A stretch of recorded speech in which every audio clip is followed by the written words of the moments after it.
Welcome to Buddha at the Gas Pump. My name is Rick Archer.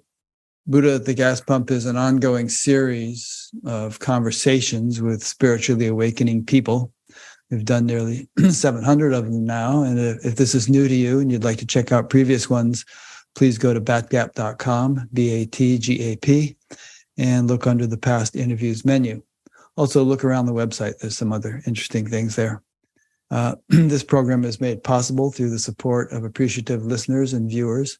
So if you appreciate it and would like to support it, there are PayPal buttons on the site, and there's a page which explains alternatives to PayPal. One other housekeeping matter.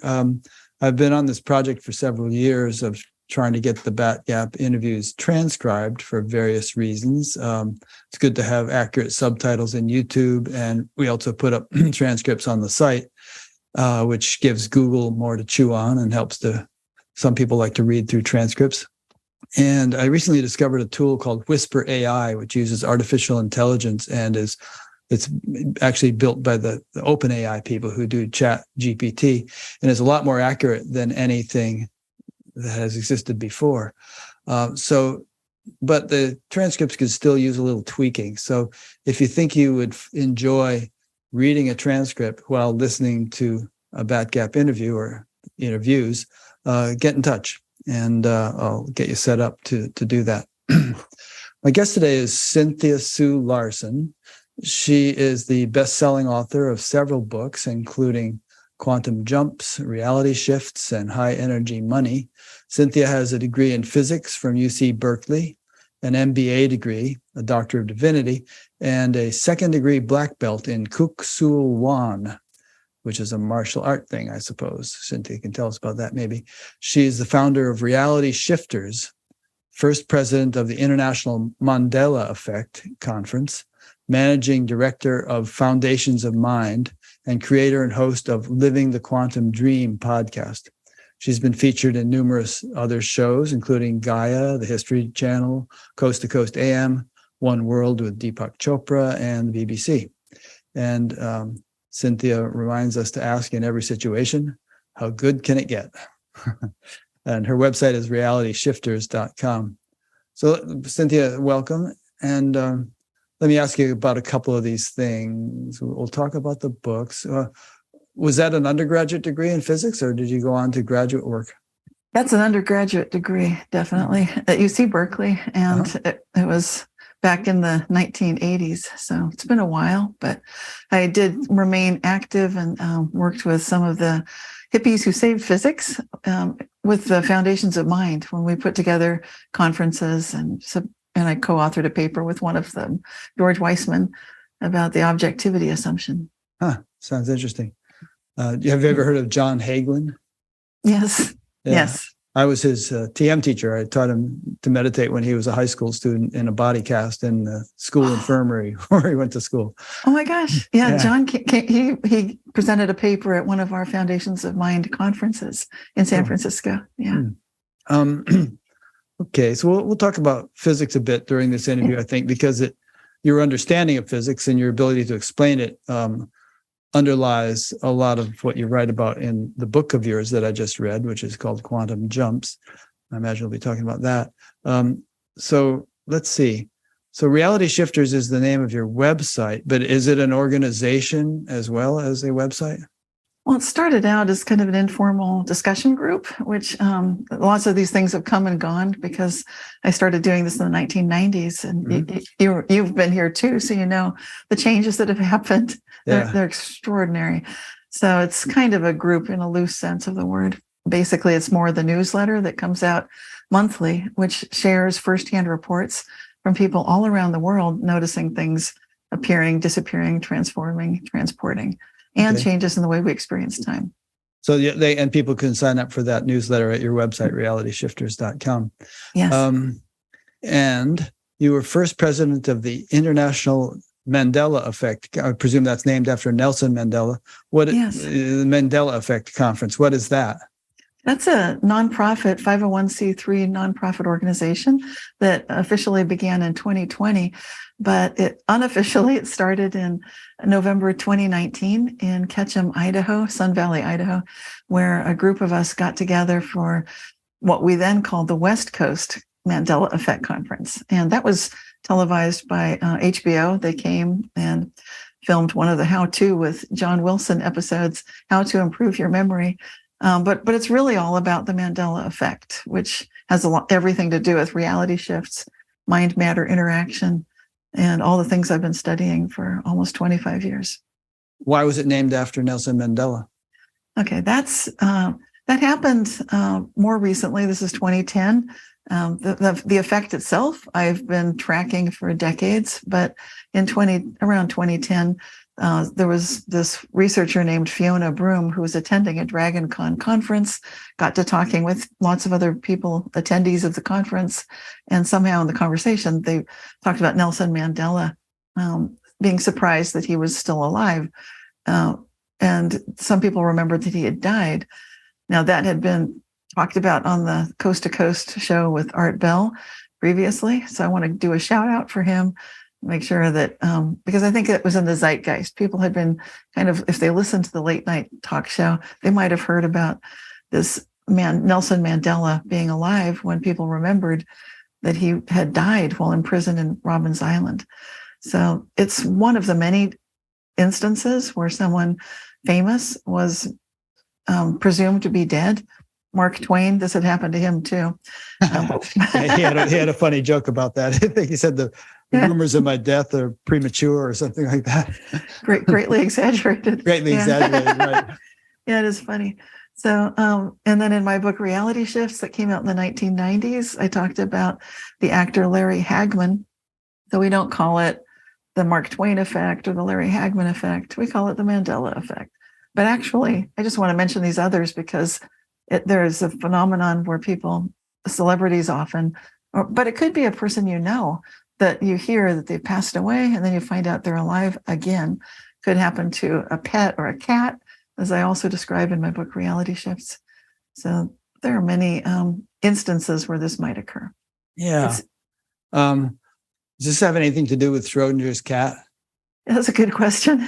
Now, Erwin Schrödinger is a physicist. And of course, if people are familiar with the cat, they might have heard that he came up with an experiment to get to the heart of this crazy proposition that within quantum physics, which seemed a little bit nutty compared to classical physics, there's the idea that something could be in one or the other state, but sort of also both simultaneously, a so-called superposition of states.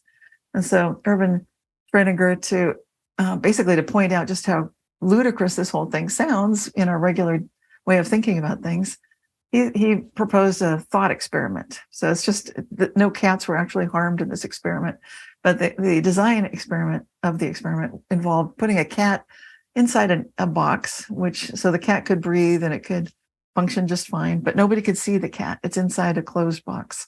And then inside with the cat is a vial of poison in a glass container, and then a little sort of a device, elaborate device connecting the glass vial to a hammer that could strike and break the glass. The hammer is connected to basically a random number generator, and the random number generator itself is based on quantum physics. It's the radioactive decay of a particular isotope. And so we don't know if or when that radioactive decay will occur, but if it does, that triggers the little hammer that breaks the glass that releases the poison. And so here's the conundrum. We know that a quantum particle or a quantum field or anything quantum is basically consists of being in this superposition of states. We don't know if it's in a wave state or if it's a particle state. We don't know what's going on exactly. And because we don't know, then that means we don't know if the cat is alive or dead. And quantum physics would say it's both. It's in a superposition of states. Until someone observes, we don't know. And so that's the thought experiment. And it does sound crazy compared to what we tend to think about reality. However, a lot of physicists these days are actually looking at the entire cosmos this way and recognizing that these sorts of probabilistic ways of viewing that things could be in one state or another, they might be both, and they often are. And you and I and everything and everyone is in that superposition of states. Huh. So we'll get into discussing that more, and hopefully it'll become more clear to people what all this means. because usually, common sense would say, well, either the cat is what it is. It is either alive or dead, even though we don't know about it. But I guess what you're saying is that somehow quantum phenomena, which you can elaborate on more, can operate on macroscopic levels, not just on subatomic levels. Am I phrasing that correctly? It's perfect. Yes. Okay. And originally, the quantum physics was proposed to investigate the realm of the very, very small, the building blocks of matter. And so the whole idea was to get smaller and smaller until we could master the cosmos. And hopefully, I think the original expectation was that the laws of physics in the quantum so-called realm would be similar to Newtonian physics. But instead, what happened is things got really weird as things went down this rabbit hole of getting smaller and smaller. It is a little bit like Lewis Carroll's Alice in Wonderland, because it's like as things sort of shrink down and get smaller, we're in this whole new way of thinking about everything. And even simple assumptions that we make about the observer being the necessary part of a regular classical experiment goes right out the window, because with quantum physics, we're immersed in everything. We can't separate the observer. It's an experiencer observer. So there's no more objectivity the way that we used to assume that there might be. Now, speaking of weird and rabbit holes, over the years, people have bought into all kinds of conspiracy theories, such as Paul McCartney was dead. But no, he never actually was. It was just some crazy thing that people fabricated, and he was always alive and ticking and still is. Or Elvis is still alive, or the QAnon people these days like to say that RFK Jr. is still alive, and a bunch of them were camping out in Daley Plaza in Dallas waiting for him to show up not that long ago. I remember a conversation that Jake Tapper had with Kellyanne Conway, and he mentioned something or other, and he said, well, those are the facts of the matter. I don't know what they were talking about, whether Trump won the election or something. And Kellyanne Conway said, well, we have alternative facts. And Jake Tapper was like, what? So facts by definition usually mean something that's verifiable, not an opinion. And just to throw in one more quote from, who was it? Daniel Patrick Moynihan. He said everyone is entitled to his own opinions, but no one is entitled to his own facts. So on the one hand, I get you in terms of the malleability and uncertainty of quantum phenomena. But on the other hand, in this day and age and political climate, people take as fact many things which are actually just opinion, and for which there is a mountain of evidence to contradict their opinion. So where do you come down on all of that? Yeah, this gets rapidly pretty intense emotionally and politically. Yeah. Those are good examples. Well, clearly, when we talk about facts, we're usually discussing things that we think never change, like a history of events. And what physics is actually telling us is that there are many histories. There are many possible histories. It's not there might be, it's there are. And this whole concept is mind-blowing when you recognize that maybe occasionally we might be the experiencer of remembering something differently than what everyone else is telling us the facts are. And so what I'm saying is absolutely it's possible for two people to be standing side by side and having different experiences. We're witnessing that in physics experiments right now. Now, this doesn't look good for facts and objectivity and collective consensus reality. So it looks like it's a little bit of a teardown of all of that. I'm aware of that. And that can seem disconcerting. I believe that's why the Tibetan Buddhist monks were for so long, hundreds, if not thousands of years, telling the monks, never mind these bizarre phenomena that you're going to witness. You will see things that are kind of out there. They don't say what those things are, but just like, never mind them. Just ignore that. Don't let it get to you. And that's actually my best advice for when you're experiencing facts that you know for sure are true for you. Maybe it's a memory that you have of what happened. You know it happened, but now the photographs that should confirm that happened are no longer there. Family members might disagree with you. Friends might disagree. It can be rather disturbing when it happens. With Mandela effect, we're getting collective groups of people that have different memories. And some of the things seem to be improvements, such as the kidneys appear to be a little bit higher in the body. They no longer are affected by the so-called kidney punch that boxers used to avoid. You'd avoid punching someone in the kidneys because they could bleed in their urine, and then that might be associated with their relatively quick demise. People could be killed with that punch, but the kidneys aren't located where people remember that they used to be. They've In moved general, up. you mean all human beings? Kidneys, Oh, yeah, they've kidneys all are moved higher up. now. Yes. So, and this But is something that anatomists that's and surgeons can ascertain. Yeah, but they'll tell you that the kidneys are out of danger. That if you indicate what you remember, if you're like me and you remember this whole kidney punch danger, I and I've remember the seen, kidney punch. I mean, yeah, I've heard the phrase. yep. And if you put your hands on your lower back when you're resting, if you climbed up a big hill, Mhm. that's kind of like where those kidneys used to be. Yeah. They're not there anymore. They've moved up How under much? the rib cage considerably. Really? I mean, So, I mean, we've- you yeah. and I are maybe roughly the same age. So when we were 10 years old, our Mhm. kidneys were in a different place than they are now. Yours and my kidneys have actually moved up? Apparently so, yes. And that affects never heard that. apparently, yes, this is the Mandela effect at work. Extinct animals are coming back. It's not all bad stuff. I mean, it's the stuff of prophecy is what it is. We're getting into predictions of the indigenous peoples the world over, the First Nations peoples who have been long predicting, just like the Hopi did, that the extinct animals would be coming back. They are coming back. I heard Some of of an them- example of that. In fact, I sent it over to Rupert Sheldrake because it seemed like something he'd be interested in. Some kind of bird was found that was considered to be totally extinct. And but then, skeptics would say, well, they were just hiding out in the jungle and no one found one. And now we found one, but the bird was always there. I suppose anyway, I'll play devil's advocate a little bit during this interview. Sure. Well, let me do it with the example of what? Well, I know this guy who lives here in town who thinks that the Sandy Hook massacre was a hoax and that the moon landings were faked. And I know another guy who thinks the earth is flat. And let's say everybody in the world thought the earth was flat. Would that make the earth flat? I mean, there was a time when everybody thought the earth was the center of the universe, or they didn't even know there was a universe. It was the center of everything. But it wasn't. I mean, it was the same. It was in the same position then as it is now. So I guess how do you navigate all that? How do you navigate this? Because, we can believe all kinds of crazy stuff that isn't true. And it's just that we're ignorant about the way it actually works. And like gravity, for instance, I mean, gravity doesn't function any differently now than it did before Sir Isaac Newton or before Einstein.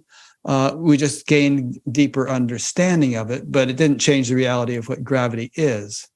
I like to focus on the phenomenon itself, which is the reality shifts that I write about, the quantum jumps and the Mandela effect. So that phenomenon is not so much what I'd call a mistaken memory or a false memory, as if you look it up on Wikipedia, that tends to be the go-to definition of the Mandela effect, collective mass misremembering.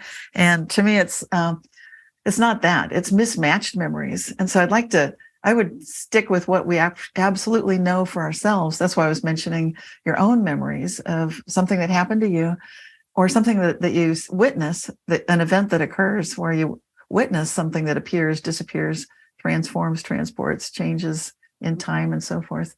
Those kind of things, what you saw, what you experienced. And this other realm of scientific information that we've read about, like the giant Galapagos tortoise that has returned. Now that's a huge animal that was extinct and now it's not extinct. The coelacanth fishes, they're huge, gigantic, prehistoric fishes, 25 million years gone, or supposedly, but they're back. So when we're looking at huge things that are back, like, okay, how did we miss these guys? They're gigantic. That's interesting. So I guess what I'm winnowing through is some of the things we hear about, like flat Earth. Well, how do we know for sure it's flat? Have you absolutely observed it? If you feel like you have, like, oh yeah, I've seen it, I know it's flat. Well, that would be interesting. And then that's the basis of a direct observation. I personally have not witnessed that. I've seen evidence to suggest that it's, 3-dimensional planet. And I've had mystical experiences into higher level dimensions. So for me, I get a much higher dimensional experience rather than a flattening experience. But who's to say, what someone else's experience might be? But when it comes to science, that's where we want to really bring things together with a hypothesis, to have experiments that we can conduct to hopefully have a repeatable kind of an experience and an experiment. And that's where things, we can show the scientific side of the proof that these kinds of reality shifts, this kind of mind-matter interaction does occur. And as far as some of the stuff that we might not agree on, I would recommend keeping an open mind as much as possible, which can be difficult in these political times, just to imagine what if people are in different bubbles of reality. There's a physicist, Wigner, the idea of a Wigner bubble. And so it's like this bubble of possibility, a bubble of reality. What if people really are in those bubbles? And for them, they do have a different memory of what events have occurred. Now, if you sit down together and look up the facts together, like a Bible passage, and both of you remember the lion shall lay down with the lamb, and now it's the wolf and the lamb, and there never was a lion in the whole passage. That can be jarring for sure, but you can at least say whether or not you both remember that. So it's things like that. Well, we can go pick up a dozen copies of the Bible of different printings and just say, oh, it's lion every time. None of them say wolf. I mean, well, they all say wolf now. None of them say lion. Really? Oh, really? Well, yeah. Well, they used to say lion, right? So they're translating it differently? No, this is the Mandela effect, where geography, anatomy, language, anything at all, where we are in the universe, we're not in the Sagittarius arm, we're in the Orion arm. Everything. In the galaxy? Everything has changed. So a lot of us remember it the other way. It's like, I was told it was the Sagittarius arm. This is really weird. I remember Carl Sagan on TV saying, we're way out here, and now we've moved in and we're on the Orion arm. What the heck? Stuff like that can be disturbing. But all that we can say is we remember it that way, or we remember the lion and the lamb. These are things that are meaningful to a lot of people. Huh. Well, I'm still wrapping my head around this. Okay. So regarding science, I mean, you're a scientist and you've studied science. You probably read, the Structure of Scientific Revolutions by Thomas Kuhn and so on. And the whole purpose of science, as I understand it, is to avail ourselves of a much larger data set of experience than we can have personally. So right. This fellow who thinks the earth is flat, it looks flat to him. And I've seen things on his Facebook page where he'll show one of those nice, beautiful sculptures of stones that people build, balancing stones on one another. And he says things like, how can this be happening if the earth is whirling at 1,000 miles an hour? Well, there's a scientific explanation for that. The air is also moving. I mean, how is it that you can sit on a plane going 500 miles an hour and your head doesn't get blown off by the wind? It's because you're in a kind of a enclosed thing.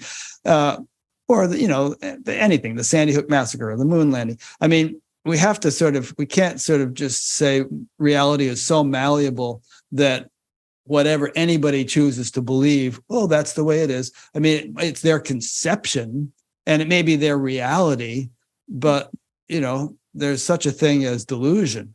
Schizophrenic has a reality, but it's not objectively true. It's his hallucination, right? That's a good example with the schizophrenia, because in some cultures, they don't really have schizophrenics. They have people that are on the way to becoming shaman, for example. So someone who's got the ability to see interdimensionally. In our United States, Western civilization, we would say, okay, this person's schizophrenic. They're seeing things that aren't there. But in a shamanic culture, you'll notice just with the DSM, the Diagnostic Psychological Handbook, that helps to discern what pattern of psychological problems someone might have, it's completely lacking. They don't have schizophrenia in, for example, the Mongolian societies and many cultures in the East. Because what happens instead is someone who's got those proclivities where they're seeing things that are kind of beyond the normal senses. They're getting into the high sense perception. There's the guidance from a shaman who takes them under their wing and says, let's use your skills practically.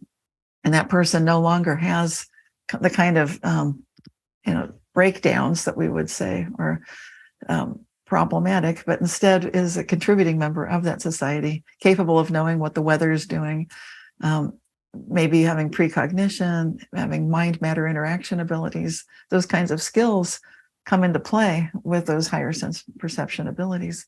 So it's interesting. And I think in our Western culture, we don't allow a lot for the huge spectrum of individual differences that people actually have, especially if they're meditating.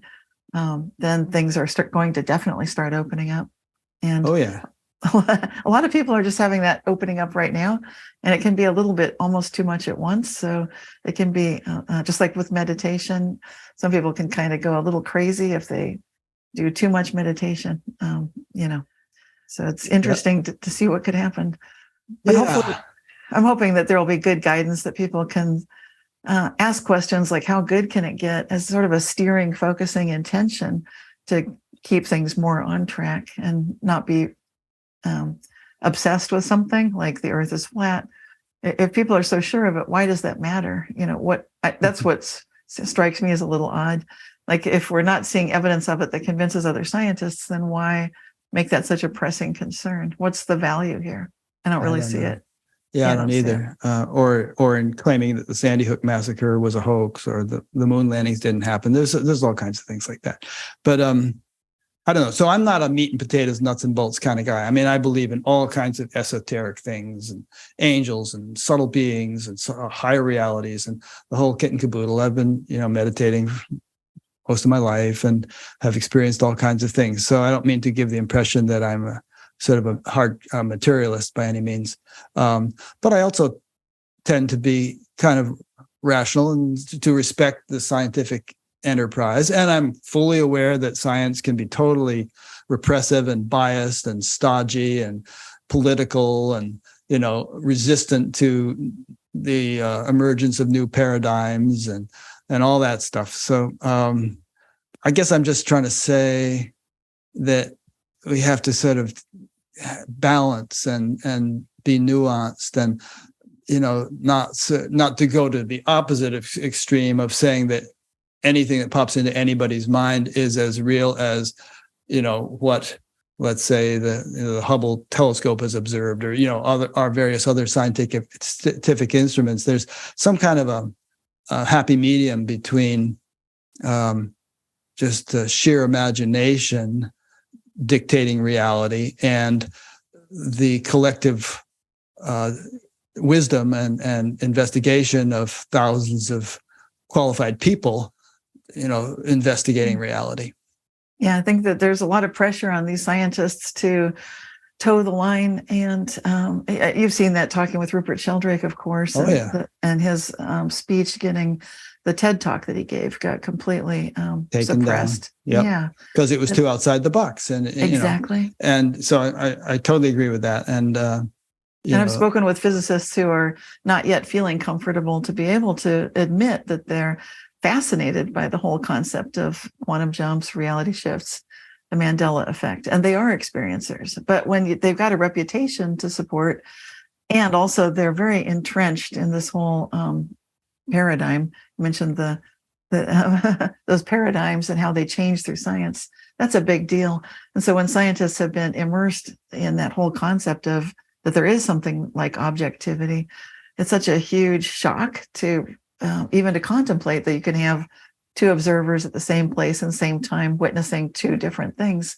And we've now seen that in an experiment that was conducted in quantum physics that showed absolutely two observers at the same place and same time are able to observe completely different things.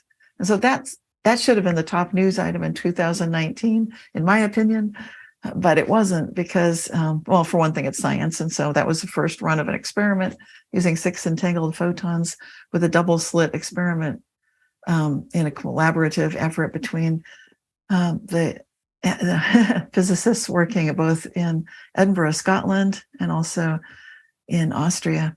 And so what they were noticing is that the observational devices were able to thanks to what's known as I should explain all this. No, take some time to explain it.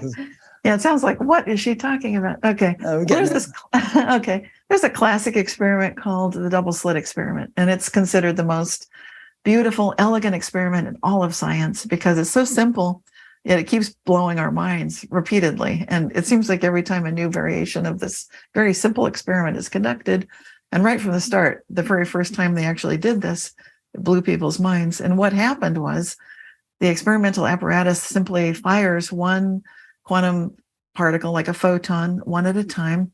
And the photon passes through one of two slits. So there's like two little skinny doorways and a piece of cardboard kind of thing. And then the third piece of the experimental apparatus is a screen. And so if what's interesting is one photon at a time, you would think it would go through one slit or the other and then leave a pattern on the screen showing what happened. And instead, what was observed is, it got very interesting because if the experimental apparatus also included a detector in one or the other of the two slits, then it would know for sure which slit the photon went through.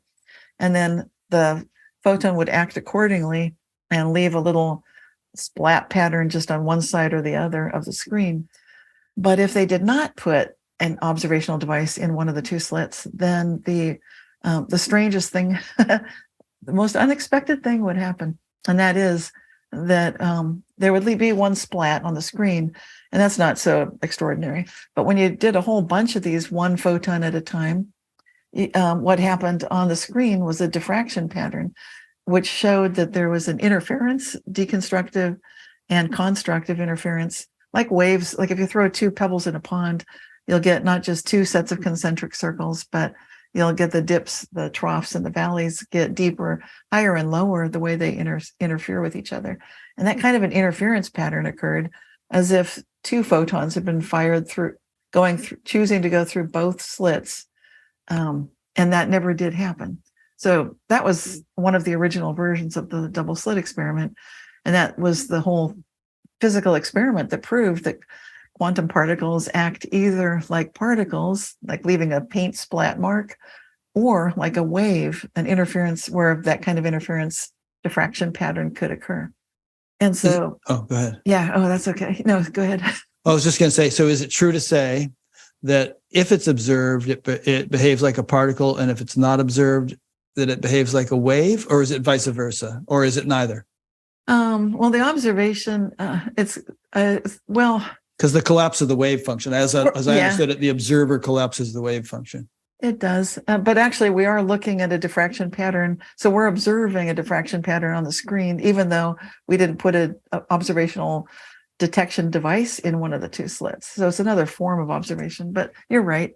I'm just saying every observation is a form of observation. So it's like we can see that there's a diffraction pattern clearly, and we know that's a diffraction pattern instead of two blobs. But where the detector is placed is the key to the whole thing.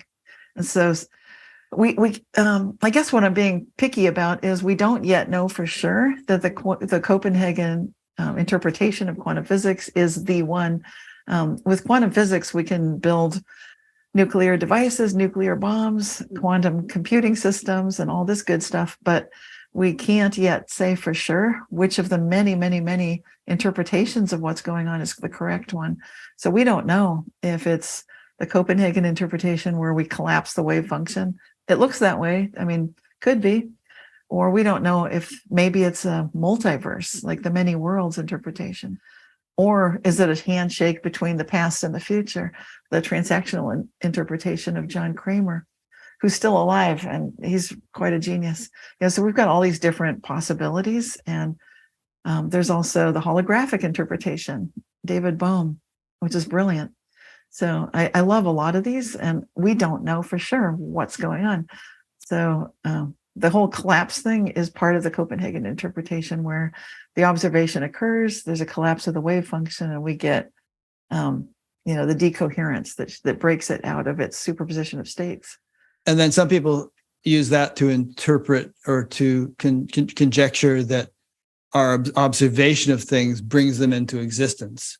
Like the moon doesn't exist if nobody's observing it, and somehow it comes into existence if it's observed, or things, or every little item in our daily lives. My bedroom doesn't exist right now because I'm not in there observing it, and it manifests or concretizes when I go in there to observe it.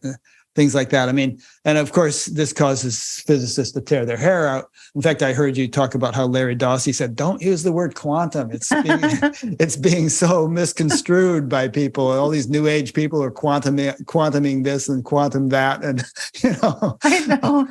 Yeah. So, I mean, Yeah, he begged me not to use that word, and then at some point I thought I just have to. Like, I'm so sorry, Larry. He was like, I said that. Like, it's fine, but his point was well taken. Don't overuse it. Exactly. Yeah.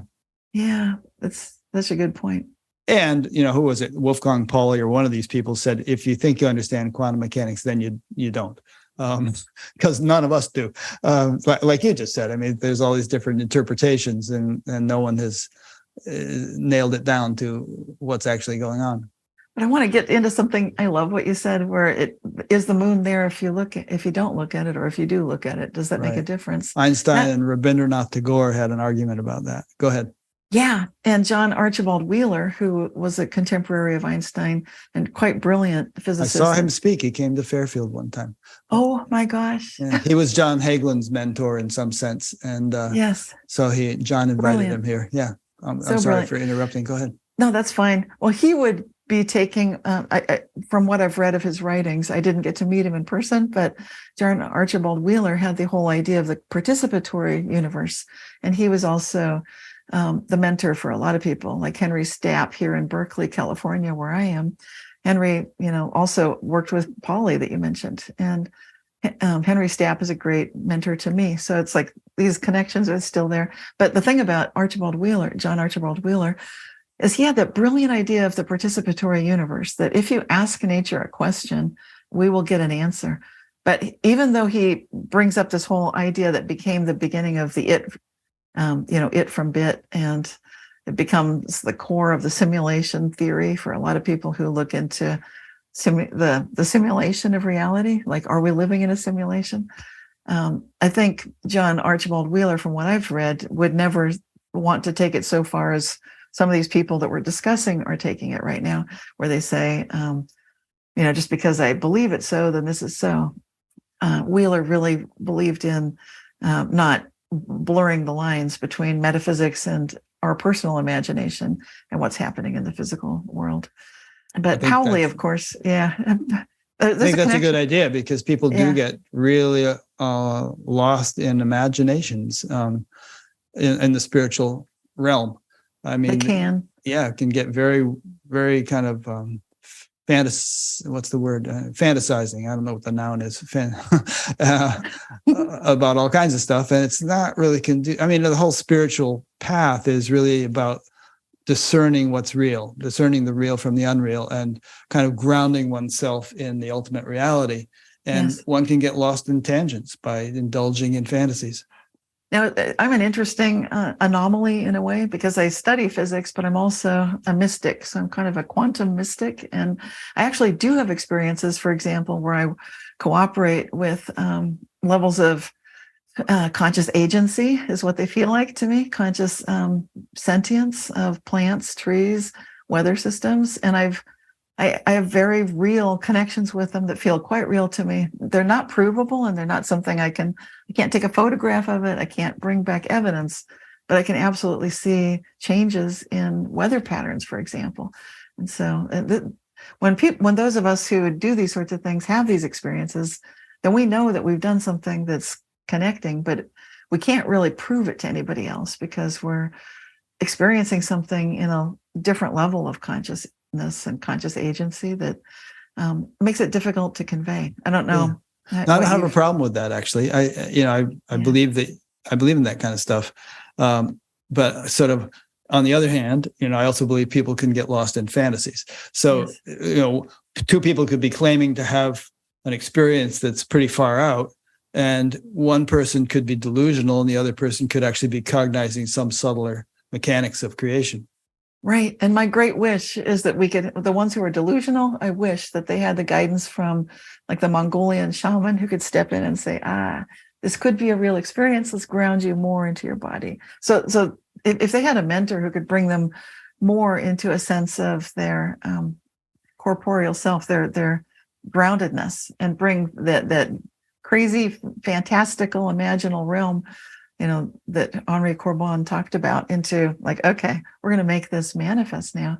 That's a whole different thing. And that seems like the piece that's been missing when our culture tends to recommend medication, pharmaceuticals, and that sort of thing. That's a really good point. And you alluded to it earlier too, in terms of the shamans working with people who would otherwise be diagnosed as schizophrenic.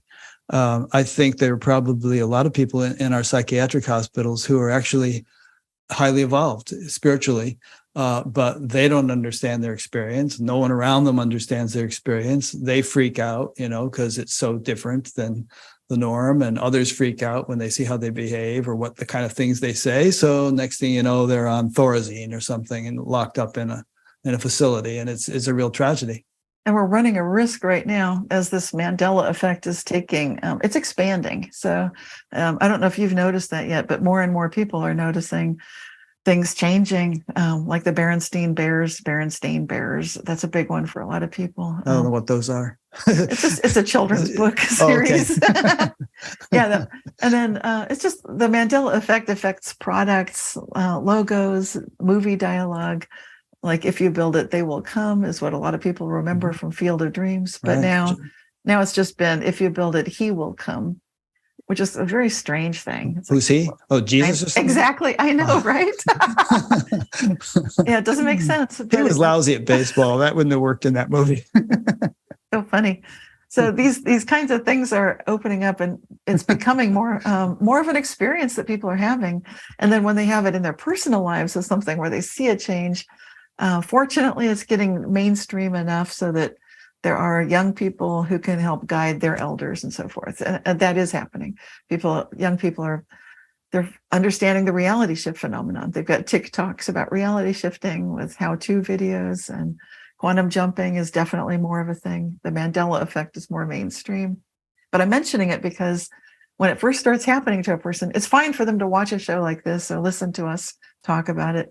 But it can be quite shocking when something like this happens to you, because it can feel like, what the heck just happened here? Yeah. What's going on? We're going to talk more about it and have you give examples. But first, I want to tell you about a funny cartoon I saw. Too bad I don't have it handy. I could screen share it. But so this football player was crossing into the end zone and raising his finger in the air saying, "Thank you, Jesus." And then the next panel is Jesus is sitting there watching a hockey game. Oh, wow. In other words, he wasn't paying any attention to the football game. the guy just scored a touchdown without Jesus's help. He's into hockey. Anyway. That's cute. Okay, so what you're saying, to summarize, and I'll have you elaborate, is that things are changing a lot in the world, and things are shifting in ways that don't really abide by our mundane understanding of the way things are supposed to work, and could be construed as quite miraculous, and that the trend for this to be happening is accelerating. It's happening more and more, and it could be quite disconcerting for people as it happens more and more. But goodness knows we certainly need change in the world. I mean, there's so many things that seem so horrible and intractable. So let's bring it on and have things change. So why don't you elaborate on this whole phenomenon a bit more, and perhaps get into the deeper mechanics of why you think it's happening? Yeah, well, I love the fact that what we see can be changed, because sometimes we freak out when things happen in our lives personally, and it can seem overwhelming, or like it's we panic sometimes if things seem terrifying. There's too much change happening at once, or it's an unexpected, undesirable change. So just the fact that we can know that sometimes the way things look doesn't mean that they're going to stay that way is very empowering. And so to me, that's one of the best, most practical aspects of the whole phenomenon, is to recognize that it's an inner journey. It's more of a spiritual path to work with this mind matter interaction, whatever you want to call it, the Mandela effect, reality shifts, quantum jumps, whatever the terminology might be. Reality is permeable, it's malleable. We can generate synchronicities, we can experience miracles, we can experience changes in events that have already occurred. I believe that's a lot of the spontaneous remission of disease that has been documented at Institute of Noetic Sciences, for example. So it's very, very possible to get these changes in the past. Sort of a delayed choice is what John Archibald Wheeler called it. Again, mentioning a great American physicist. That delayed choice means that, and they've proven it with the double slit experiment again, so that the future choice of where to put the detection device absolutely influences what occurs in the previous already conducted experiment. And many other types of experiments have also confirmed that. So all of these interesting, seemingly unconnected pieces of scientific information are showing us again and again that there's something bigger happening here, and that we are part of an interconnected whole, that we are much more than we seem to be, and that consciousness is our true identity. It's not so much just the brain, for example. One thing I do when I work with clients is I do a blind reading intuitively before I talk to the person the first time, just to find out how they're feeling and what they need at sort of the neural center in the brain, the neural center in the heart, the neural center in the gut, sort of a consolidation of upper chakras, middle chakras, lower chakras, and then their divine gift. And that gives me a snapshot to show what's going on. And I do a blind reading to turn off the rational analytical mind, just to get a meditative direct connect, which is only possible because everything is actually connected. And that's how things like remote viewing and astral travel can work. So there's definitely a science to all of this, but we're at the infancy level of quite a bit of it. So by blind reading, you mean you don't know anything about the person, right? But you just get some input, some intuitive insight to them. Right. I trust that, because then especially if things seem like, well, that's strange, it's like, okay, then let's definitely include that. Yeah. Or the temptation would be like, that's strange and that can't be right. Like, that's just too weird. Like, no, put that in there, write that down. So yeah, I document that first. And so I trust that more because I do my best to let myself be guided by the intuitive, that because it's so easy for us to, especially in the Western civilization that we live in, to run our entire lives based on rational, analytical, Boolean thinking, when nature is so much bigger than that. Yeah, a couple thoughts. So you mentioned the Institute of Noetic Sciences, and I've interviewed Dean Radin a couple of times, and there's some interesting things in his research. And you also mentioned something just now which implies that time isn't necessarily linear and that it can move in both directions. So we want to be sure to cover that. And so keep those in mind. And also, you just mentioned something about intuition. And just in last week's interview, I was discussing with the guy how to discern between genuine intuition and imagination, which we've kind of touched upon a little bit in this interview. Also, there's a thing in the Yoga Sutras of Patanjali called Ritambhara Pragya, which is supposedly a level of intellect, a very, very subtle level of intellect at which it can know only truth. So if you want to consider something from that level, you're going to get the truth of it. You're not going to be just imagining something. And so that's a theme that's come up several times in our discussion so far. And I think it implies that for intuition to be reliable, or our knowledge through any means to be reliable, we have to refine the instrument of knowing, our mind, our body, our consciousness. As any scientist would have to make sure his instrument was in good working order and his understanding of how to use it in order to get reliable results from it. Yes. Why don't you comment on all that? Okay. About Sorry. 4 or 5 points there for you. Oh my gosh.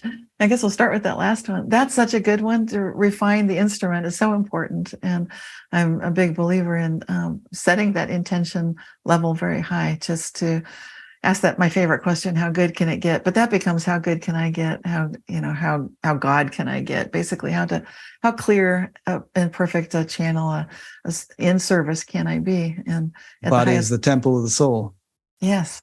So it's really that's so important that it really deserves.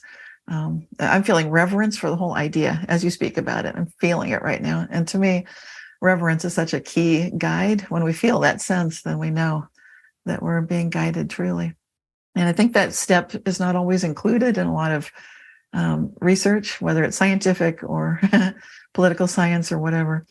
But it would be such an improvement to set our sights higher and to keep that channel clear. And I'd love to listen to that interview that you've done. Is it out yet? It was my previous one. It was with a guy, we were talking about Meher Baba and a guy named Daniel Stone. And, and somehow or other the theme came up of, how one could really know something is true or just a fabrication of one's wishful thinking or imagination, how you can really determine that. Yes. Yeah, for me, I sense it is discernible, and it's something I can personally feel, and it feels like a higher level vibratory frequency with great honesty, integrity, and love. Sometimes I'll go up to higher levels of conscious agency. I'll meet other entities there. They're not always of that same. I would expect more. Let's put it that way. And sometimes I think, well, that's disappointing because I would think that as you go up higher levels, that things should obviously naturally be clear, and that's not. Yeah. Well, speaking of the Yoga Sutras, there's also a verse in there that says, "Be careful of these higher beings as you progress, because they don't always have your best wishes at heart." And well, you got that right. They can actually serve to trip you up and retard your progress or block it. Yeah. So as a friend of mine once put it, just because you're dead doesn't mean you're smart. Try to laugh. I mean, I don't know whether to laugh or not laugh. So it's like, oh my God. Just because some being is disembodied doesn't mean that it's benign. Right. And then, okay. Yeah. Well, so I think we've covered that first point, that last most recent one about discernment. I think it's something people need to practice. But then how do you practice without making mistakes? Yeah. And I don't know. And perhaps never be cocksure about it. Be on your toes. Yes. Stay humble. Yeah, exactly. Yes. And for me, I just keep always asking to be in the highest level service. And that seems to really work wonders. And then my other favorite protection practice is stillness meditation, just to go into that place that collapses the sequence. We feel like we're on this time path. We feel like it's linear time, but you can slow it down till you just feel like you're in that eternity. And to get to that place of stillness where you have that access to infinite eternity, and it just feels like oneness with Source, with God. And then when I come back to regular everyday reality, if I'm still being hassled or heckled by something, it's like back into stillness. And so, but usually when I come out of stillness, if I've been in there long enough, it's like a cleaning cycle. Then things are fine afterward. So I can recommend that.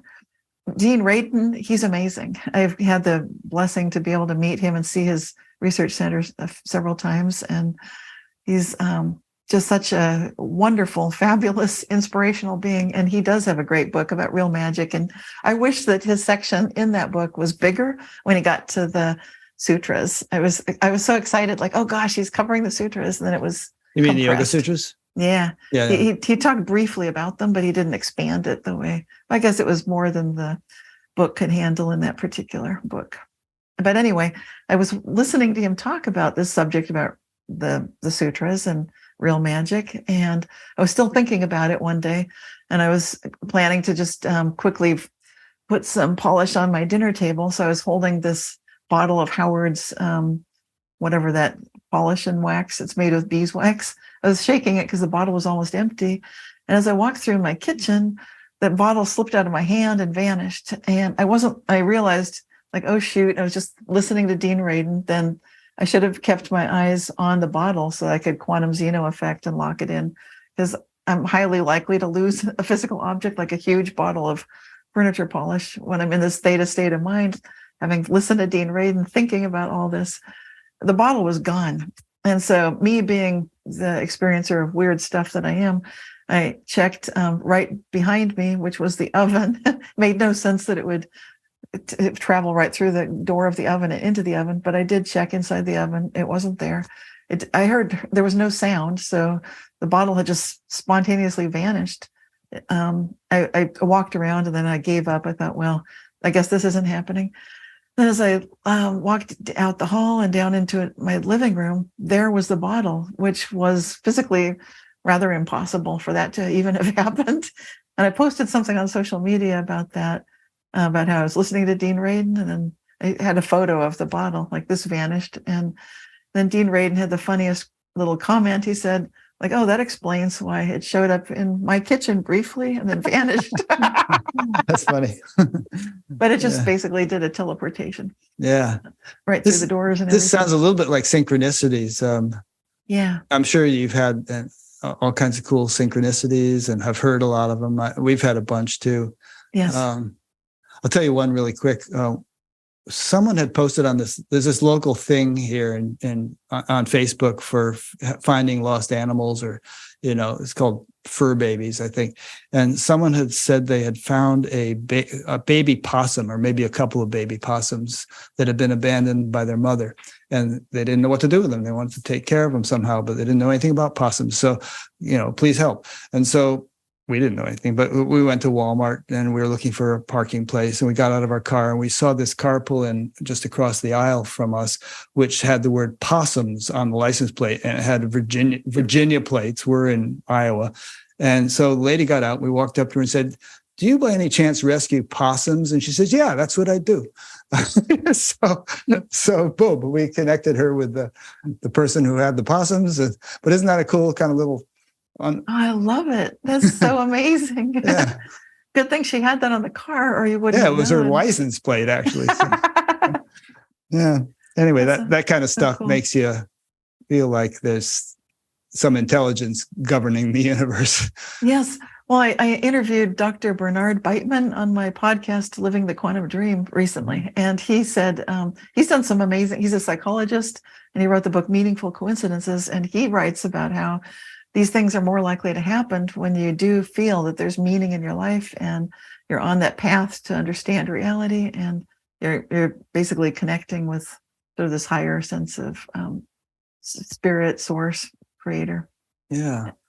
Well, I can see that. I mean, if a person, you're talking a lot about how one's understanding or attitude or perspective determines reality. You can see how if somebody thinks the world is just meaningless, dead stuff, and there's absolutely no significance or intelligence or anything inherent, where another person just sees the whole world as the play and display of divine intelligence, you can see how that person would be much more amenable to having these kinds of synchronicities happen. Yes. Yeah, and it fits that John Archibald Wheeler idea of the participatory universe, asking nature a question, getting an answer. The people that are asking the questions are getting the answers.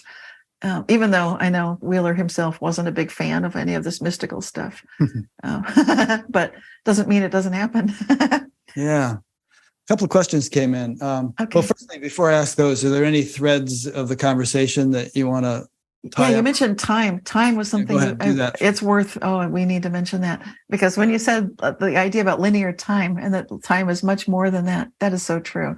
And Carlo Rovelli wrote a beautiful book about time written for the layperson. So I would recommend reading it, but I'll cut to the chase of the book. The book says basically, there were some huge takeaways. One of them is that there is no such thing as now that's the same for everyone. And that's kind of strange and startling, but when you realize we're going at different speeds, we're experiencing different qualities of time. It's something that we think we can measure with our clocks and so forth, but it's literally moving at different rates of speed at different elevations on the planet and on spaceships and so forth. And then what I am noticing is actually the idea of the closed time-like curve. So I'm noticing time curves, time whirlpools. I've seen repeating events occur, which is kind of like that glitch in the Matrix, in the movie The Matrix, where Neo sees a cat walk past a doorway twice. I've seen that happen in real life. Not the cat, but I wrote about it in my book, Reality Shifts, just noticing events that occur, and then they occur again. And it is possible to experience that sort of thing. And the reason I feel that I experienced so many bizarre reality shifts and quantum jumps is having the intention open to experience them. But getting back to the idea of the closed time-like curves, David Deutsch, he's a contemporary physicist right now, and he's written about how if you look at the one of the interpretations of quantum physics, which would be the multiverse, you've got many possible realities. It means you can go back in time, but the time you're going back to is a different time curve. It's kind of like a different point on a different path. So you don't necessarily interfere or destroy your own existence. That whole, which is what I'm referring to, is the idea that if you go back in time and accidentally kill one of your ancestors, then you can't exist. So it's kind of that catch-22. But David Deutsch is saying you're never going back to exactly the timeline or time curve you came from. You're going back to a parallel possible reality. So it's sort of a hybrid of the many worlds interpretation and then this idea of playing with time. So we know about relativistic time dilation, Einstein's twins paradox, but that's about two people experiencing time differently because they're moving at different speeds, but neither of them goes back in time. They just progress through time at different rates. But I know that Dean Radin has done some research which indicates that one can actually influence something retroactively. And so can you explain a little bit the mechanics of going back in time or influencing something at a past time? Yeah, well, there have been some experiments conducted, which Henry Stapp was part of some of that, where they were looking at radioactive decay and I think they were working with martial artists actually who were meditating on these sealed envelopes of radioactive decay rates, and they were just asked to, sort of shift them one way or the other. And these meditators, martial artist meditators, were capable of doing that. And that seems impossible. It flies in the face of what we think about linear time, that you should not be able to meditate now and have an effect on something that already happened in sealed envelopes, that the radioactive decay rate could be shifted, to such a degree that now you've got envelopes that have been sorted out, basically, because they've been meditated differently on. And I don't know what exactly Dean Radin's working on now. I'd be fascinated to see that. But it sounds like from what I've seen of the delayed I may have choice. been wrong in mentioning Dean. Maybe it was Henry Stapp. I think I got the reference from your book, but I'd heard of it before, of some kind of experiment where people influenced something retroactively. Absolutely. And I think, I think this kind of experiment is going on within physics as well, because these the double slit experiments are perfect for so many things, including more iterations of the delayed choice, and just confirming that that is a repeatable experiment that we can absolutely witness, that a decision in the future of where we put the particle detector apparatus will absolutely affect what's happening right now. And that's just such a far out idea. Like how can we do that? And who's running things here? Then what kind of free conscious agency do I have? And this gets into what I experience when I meditate, and I notice, just like we have chakras in the body, I notice I've got higher levels of conscious agency that I can increasingly become adept at, feeling like I've got free will, full control of, if you will, bringing that sense of higher level conscious agency down into manifest self and being. Yeah, it's such a big idea, and physics doesn't really yet get into that. I think it's going to have to, and I think it will rapidly with AI and these new artificial intelligence systems that we'll be working with. Yeah, that's exciting. One interesting thought, just to throw into the mix, which you can comment on to some or not at all or a lot, is the kind of time lag between the cutting edge understanding of something and the popular understanding of it. So, quantum mechanics is 100 years old, but we're still very Newtonian in our popular understanding of the way the world works. We don't really, maybe because it appears Newtonian to the average person, and you have to have a real shift in consciousness to sort of have the world appear, in a more quantum mechanical way. Do you think that's why it's taking the popular mentality so long to catch up? Yeah, that's a good point. And I think it does take time. There's a tipping point, and there are like many, many tipping points. There's like the bleeding edge where people are way out in front, and they must be so frustrated because they're able to see like this is where the science is. And also a lot of that science is hidden. It gets absorbed because of national security or this, that, or the other into programs like DARPA and IARPA. I've seen some of my most interesting, not research I wrote personally, but papers I would love to read. I'll see like the particular author is getting funded by IARPA, and then poof, no more papers written by that author about my area of interest of mind-matter interaction. And I know why that is. They got funded by agencies of the government, and then that would be something that the government would not wish to have in the wrong hands. So that's a large part of the reason that's part of the reason. But then even beyond that, there's also just the nature of human beings needing time to integrate and to learn what's going on. It seems like some of the things that we're learning, because they're so different than what we were taught, it can be a struggle for us. And so the young children sometimes have an advantage because they don't yet have the bias. They haven't built in so many assumptions about things that then need to be broken up and cleared away. So they have a bit of an advantage. I'm hoping that we'll be seeing more meditation in college programs and more of a focus on these levels of conscious agency. Because if we do that, then we'll be able to move more fully and seamlessly into understanding how to move through this sort of a quantum comprehension of how we actually affect reality, because we are conscious beings. And that seems to have been not really explained properly when I was going through school. Well, there certainly is a lot more of that kind of stuff now than it was 50 years ago. It's, on every street corner, so to speak, now. Whereas 50 years ago, it was pretty weird if you meditated, it's like, but these days it's corporate boardrooms and schools and prisons and all kinds of situations where people are doing these kinds of things. Yes. So it'll keep on burgeoning. So let's see about these questions here. Well, this is one from someone named Kunal Kaur in India. How can we reach effortlessness, God, by using effort? Well, I mentioned stillness meditation. It takes some effort to just go into that effortless state of being. So I love that Zen koan question. Reminds me of one hand clapping, which I like doing. Yeah. Yeah. So I'll take that question. There are many ways to interpret the question, actually, but I'll take it in terms of how can we actually do this?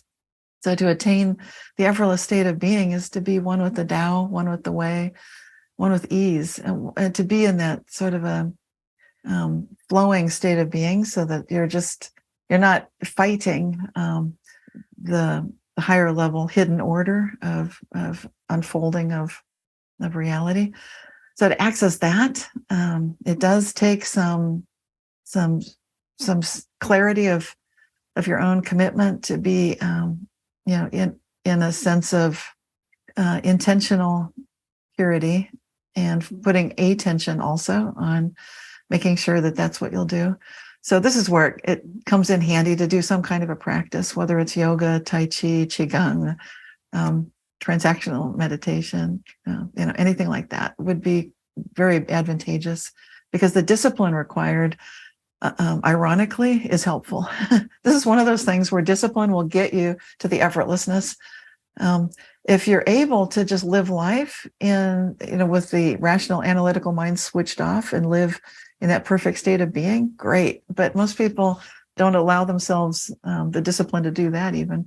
And it's ironic that you'd have to be disciplined to be so apparently undisciplined. But that's the state that we're in the United States right now. Yeah. I think Um, you were going to say something too. Yeah, just that there's a verse in the Gita which says, no effort is lost and no obstacle exists. Even a little of this Dharma removes great fear. And I don't think the word effort there necessarily means effortful practice. It can just mean intention, or initiative. Like it might take initiative to floss your teeth every day, but it doesn't take effort to do it. You just have to be motivated to do it. So and I've been meditating for, I don't know, 55 years or something like that on a daily basis. And I've never made any effort. The practice is effortless. So there are kinds of meditation which are effortless, but it might take a little discipline to set up a regular routine for yourself and not be irregular in the practice. Yeah, it's a good point. And that first time might require some effort, or it might seem like it. Kind of like, what am I doing here? Yeah. But once you get the hang of it, it can be effortless and like falling off a log. And one principle is that the mind has a natural tendency to seek a field of greater happiness. And all the scriptures, this guy's from India, all the scriptures say that the inner reality is bliss. Yes. So if we move in the direction of bliss, shouldn't it be effortless? Just as it would be effortless to walk into a room and eat your favorite food, or if some beautiful music starts playing, our attention shifts to it effortlessly. Yeah, I love it. Well, Some people, they set up a lot of, I do talk to people that say, like, I don't have time to meditate, Cynthia. They'll have all sorts of excuses. And so for them, it may seem like it takes effort to get started, get the foot in the door, just start doing it. And then, like you said, to keep doing it. Yeah. Right. And find something that works for you and that doesn't take a lot of effort. There are effortless ways of doing it. Okay. This is a question from Mary Shiano in Maryland. You have helped so many people understand their experiences with Mandela effect, quantum jumps, and reality shifts from a scientific perspective. Would you share your childhood experiences and abilities with reality shifts? Those stories make the science easier to relate to.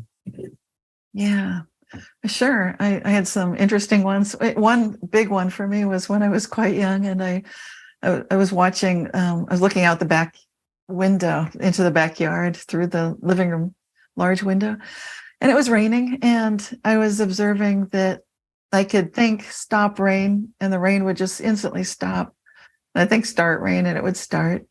And so I did that back and forth in a very zen kind of trance meditative mode.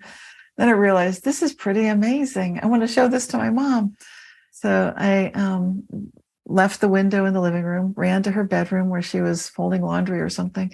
And I said, Mom, look out the window. And I told her what I was doing. And she seemed a little bit, I realized I'd made a mistake when I entered the room because I was interrupting what she was doing.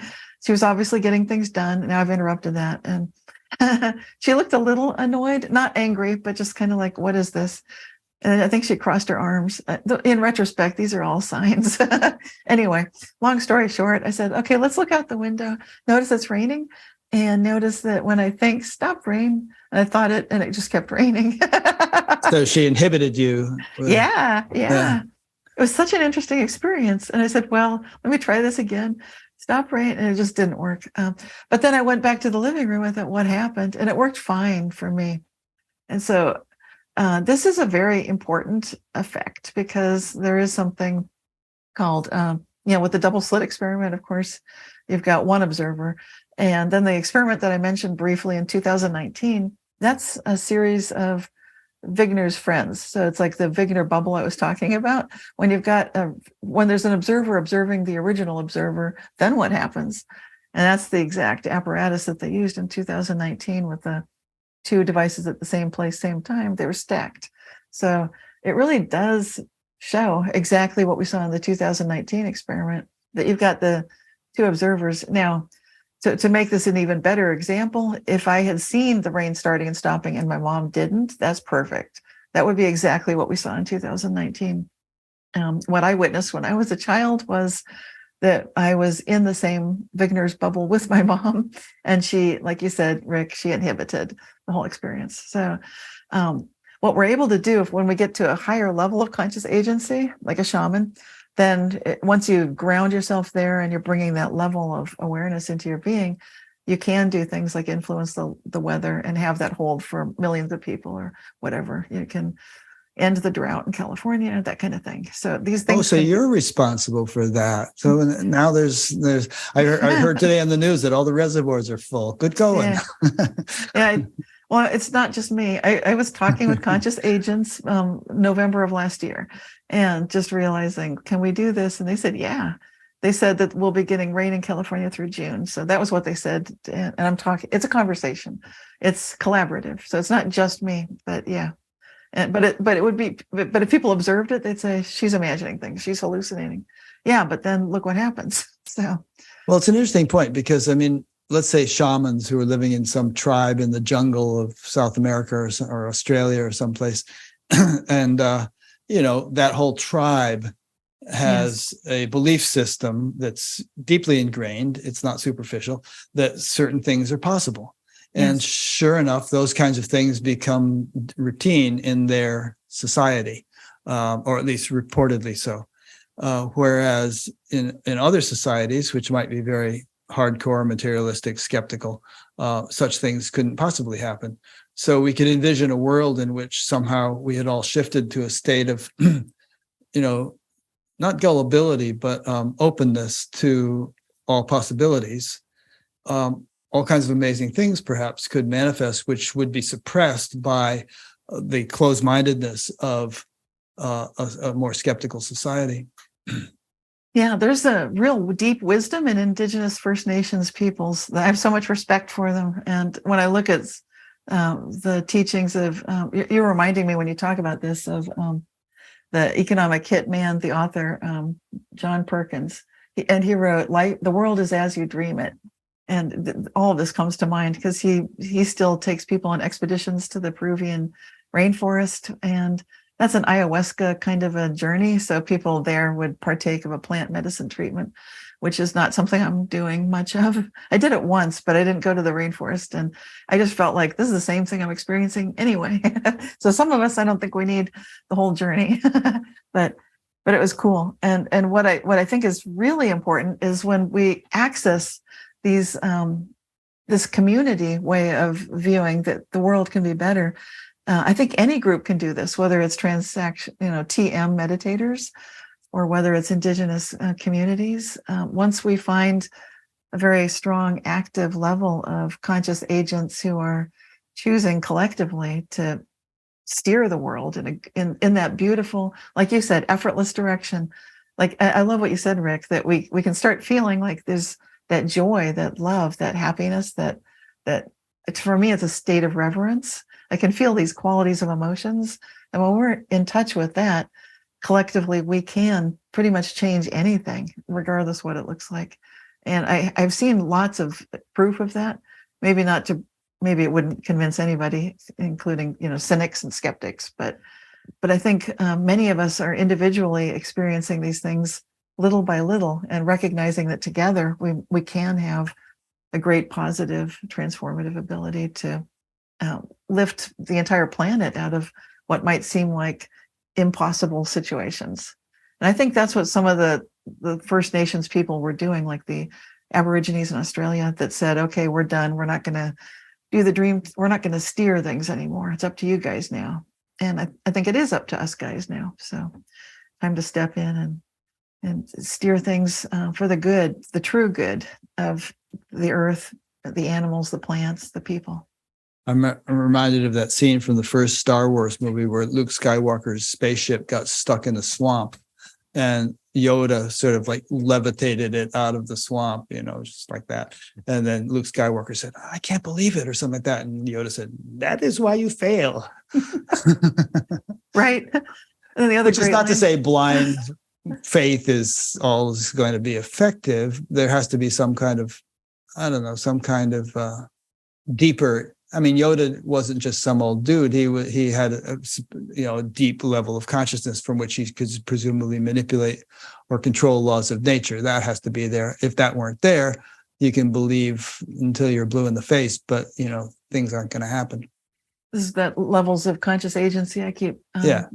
wishing that we could see more of. I've been seeking. I don't know if you've ever talked to anyone that covers this, but that's where it's at. So that's my area of future interest in research, and that's what I'm looking for, because that's what we need in order to get the Yoda-like ability. Obviously, it's not just handed out. Obviously, you can't purchase that wisdom because it could be a dangerous thing. It needs to come Exactly. Good point. with responsibility. Yeah. Yeah.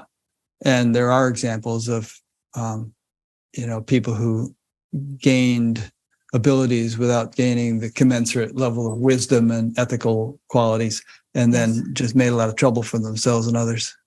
Right. And those paths tend to get shut down. So, Yeah. Yeah. For the benefit of all, for the benefit of the person, even who has developed those abilities, it's better for him to be set back and have to start over again and do it right than to, run amok. Exactly. And this is exactly also why I am not concerned about artificial intelligence taking over, because any such attempt or progress, so-called progress in that direction, would be shut down when it becomes negative toward all that is. So hopefully, nuclear technology didn't get shut down. We could still blow ourselves up, and we've had Fukushima and 3 Mile Island and things like that. So, damaging technologies don't always get quashed. Not right away. There can be a learning curve, pain. Yeah. So I think we need the stumbling blocks to learn as we go. Yeah. Here's another question that came in from Dara Crawl in East Cork, Ireland.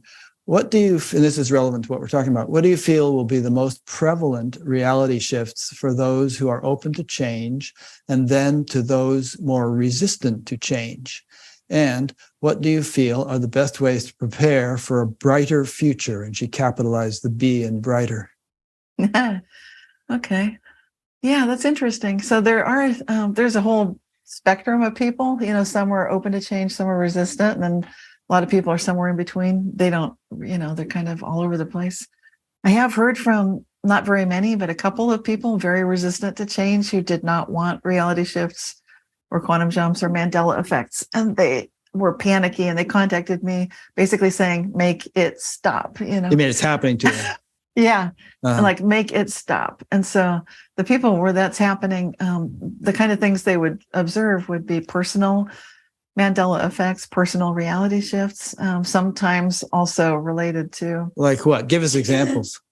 Just like seeing that that things that they know that happened in their family are no longer the same. Like a picture that shows an event that occurred is different, or just like the memory is different. Like people don't agree anymore what happened.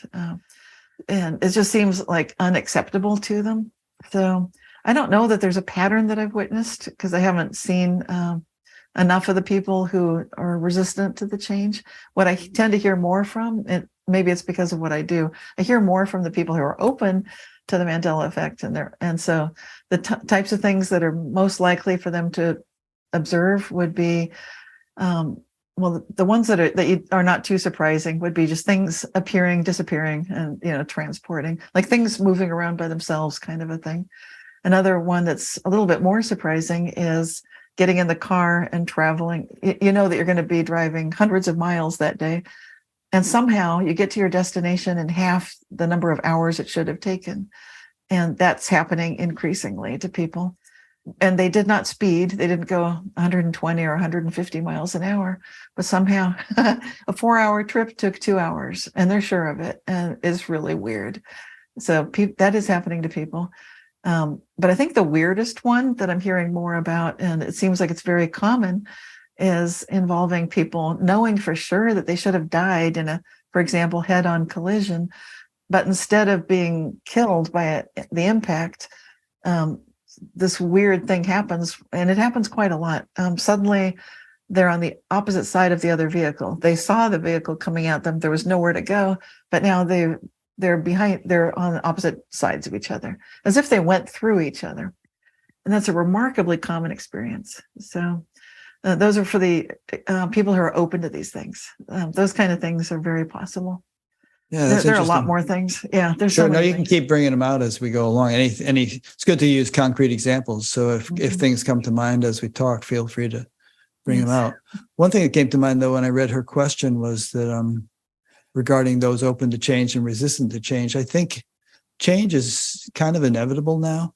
And I think that people who are resistant to it will have a rougher time of it than those who are open to it or even anticipating it or looking forward to it.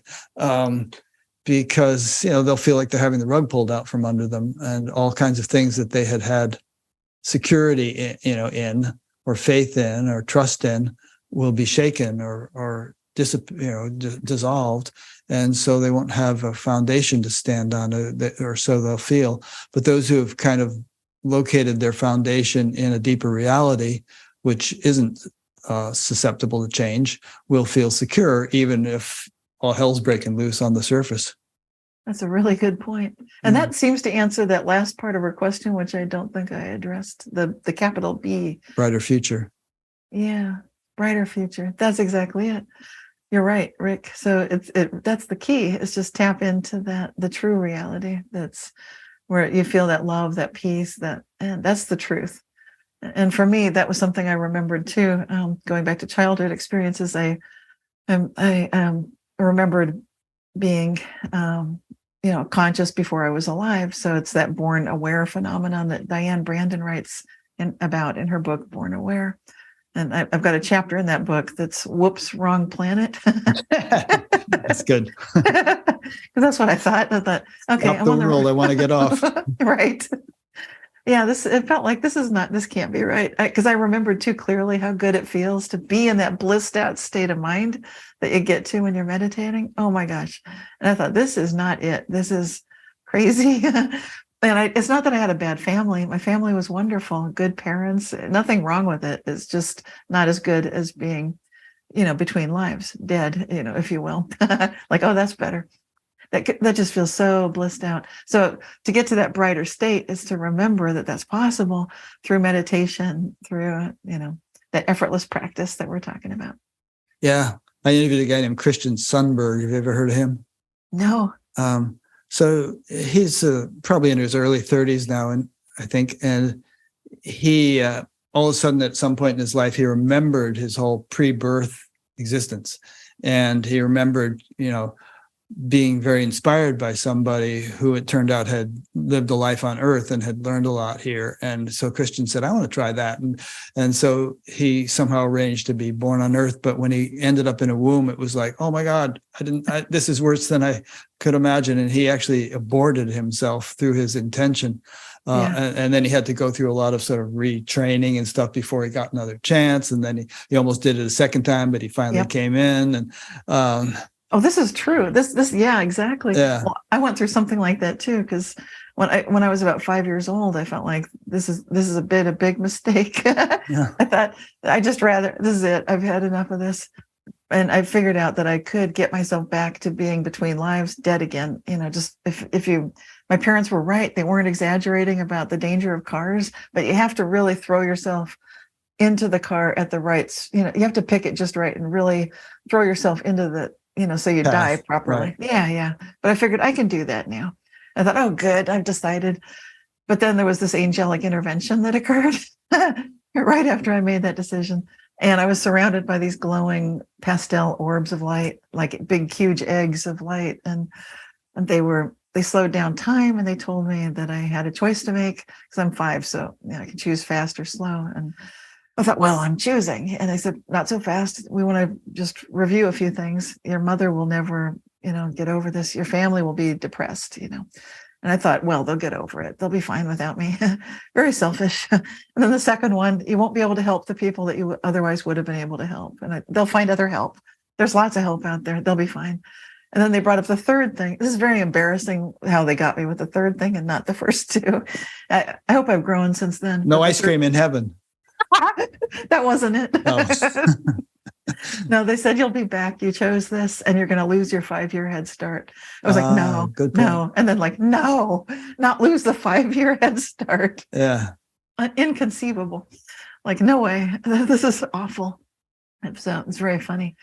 That's interesting. this is where the evolution takes place, like it or not, Yes. This is where the growth takes place. In my interview last week, a couple of Arabic terms came up, the Jalal and the Jamal, and I forget which is which, but one is the garden and one is the fire. And they said that the garden is where you rest, but you don't make a lot of progress. The fire is intense, but that's where you make the progress. So, you get to alternate so that you can be better prepared for being in the fire again. But you have to go there to make the progress. Boy, I just wanted to hang out in the garden. I admit that. But we can bring the garden here. Exactly. And that's before those angels left. I was sort of making demands like, you better be here too. They said, we will. I said, but I better recognize you. I mean, you better be like in human bodies here. They said, we will. So I think that's you, Rick, and, people that you have on your show. So people are here. We're bringing the garden back.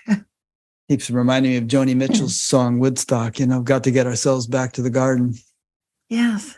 Okay, this is from Carol Hancock. I know Carol, in Decatur, Alabama. Comment regarding what Cynthia experienced with her mother and the rain. In labor with my second child, the partner doctor showed up to attend to the birth. I had never been comfortable with him, and as soon as he put a hand on my belly, the labor, which was advancing fine, stopped cold. Did not feel supported or safe. Wow. Yeah, it's huge. People have a huge effect, and you can tell the difference with a doctor or a nurse that you feel comfortable with. I've felt that, like, that person's magic, never mind the medicine or whatever they're going to do. Like, oh, good, this one's entered the room. They can be that good, or I fortunately haven't had bad experiences, but it's very, very informative. Yeah. So more questions are coming in. That's a good sign. People are enjoying this conversation. So I'll keep popping in some questions. But we have about half an hour left or so, and I want to make sure that we cover everything that you want to cover. So this would be a good time to just think for a minute. Is there some important thing that we haven't even touched upon yet? Well, it's such a big topic, and it's been 25 years of my life work. So it's hard to okay. I think we've really touched on a lot of good things.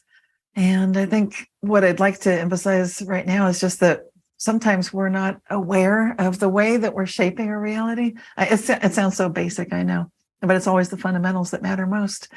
And what I mean by that is that when we're facing a situation that we feel like is unacceptable or too difficult or too bad or just awful, and we feel like, okay, I can't go through this, it's important to know that you can find peace, you can find ease, you can find sometimes miracles just by starting with how good can it get, even if you're feeling in a very dark place. So it's not just a Pollyanna question. Some people think, oh, how good can it get?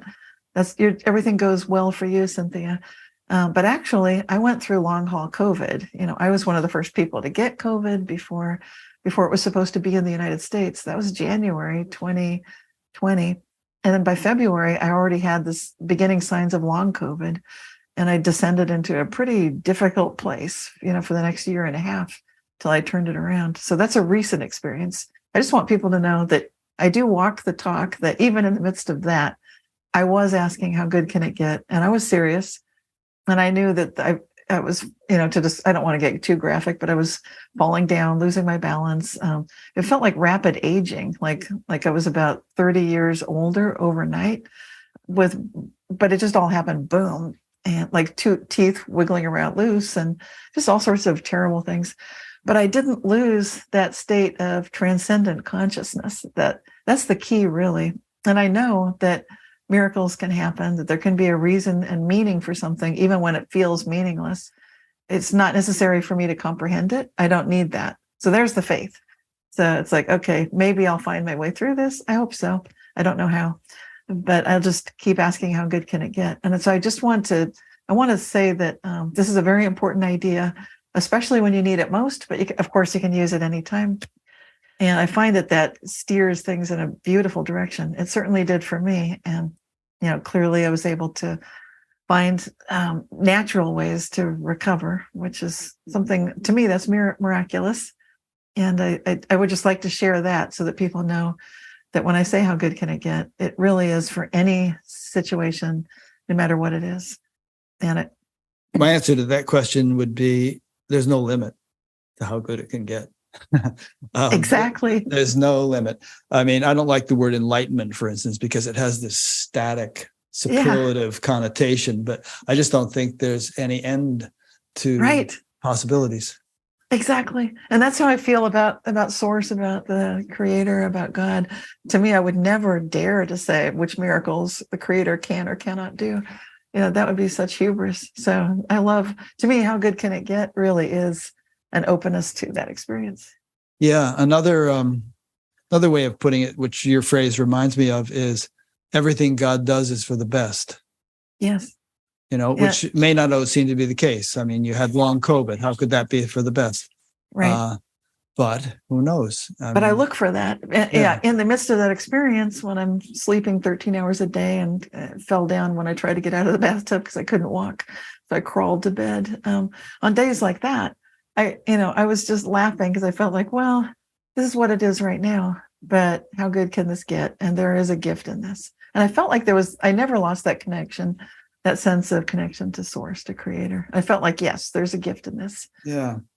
Another way of phrasing it is that ultimately, if you could zoom out and really see the big picture, everything that happens is in the interest of evolution. It serves growth and evolution, even though it might seem very harsh or hard or that it's not evolutionary. In the big picture, all souls are evolving, and the whole universe is designed to facilitate that. Well, I do want to bring something up about the go for it. Because I haven't really explained why, the science behind why I'm focusing so much on these levels of conscious agency. And it gets back to a very ancient idea from the philosopher Wilhelm Leibniz. And he had the idea that there's a first order perception and then a second order perception of the original perception. And he was one of the originators of calculus. So it makes sense that he'd be doing this kind of awareness of levels of observation. And that to me is one of the most brilliant genius ideas of all kind, of all time. And we recognize it. We see it when we read Michael Singer's book, The Untethered Soul. We see it when we do meditation. We recognize that the thoughts and feelings that we're observing, that's not who we are. And so it really is a key to. So what is the idea again? Make it clear. Yeah, this idea, it comes from Leibniz. And so it's paying attention to how we pay attention is what I'm calling this. Leibniz himself, Wilhelm Leibniz, he said that consciousness requires two things. It requires a first order perception, like a butterfly landed on my finger, but I don't know it's really a butterfly. It's like something's there. And then the second order reflective perception of the original perception is the A perception. And that's the reflection that enables me to recognize that's a butterfly that's landing on, that's my finger. So it's like a higher order. And then each time you go up, that's how you know you're at a higher level of conscious agency, actually, because you're able to see yourself kind of like you're in this fractal realm and you're able to see these levels. He didn't call it fractal, but this is the closest thing that I've ever seen anyone describing this big idea that I love so much about levels of conscious agency and the way that we can join together with these bubbles of reality, like Wigner bubbles, the physicist Wigner, who's observing the observer watching the double slit experiment. So this observational concept is huge, and it comes from the gentleman that brought to us the pillars of science that we've constructed all of Western science upon. So it's Leibniz, and I just want to make sure to credit him properly because I think that was a genius concept. In other words, the butterfly lands on my finger, and the raw experience is this thing happened. Something. But there's no interpretation of it. And then it could be yeah. But then we have interpretations of it at various levels. I mean, a chameleon might say, "Oh, lunch, yep, eat it," and we would have a different reaction or whatever. Yes, yeah, exactly. So the level of meaning that then it gets delivered, like, "Oh, it's fine," like it's like jump, like shock, something's there. Oh, good, it's a butterfly. Oh, I'm okay. Like, what a relief. And then joy, like, oh, how sweet, a butterfly. But but there are levels of it, and that is the essence of consciousness.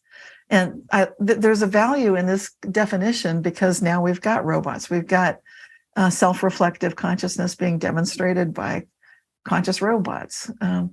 And how do we know when an AI system has self-reflective consciousness? It'll be something like this.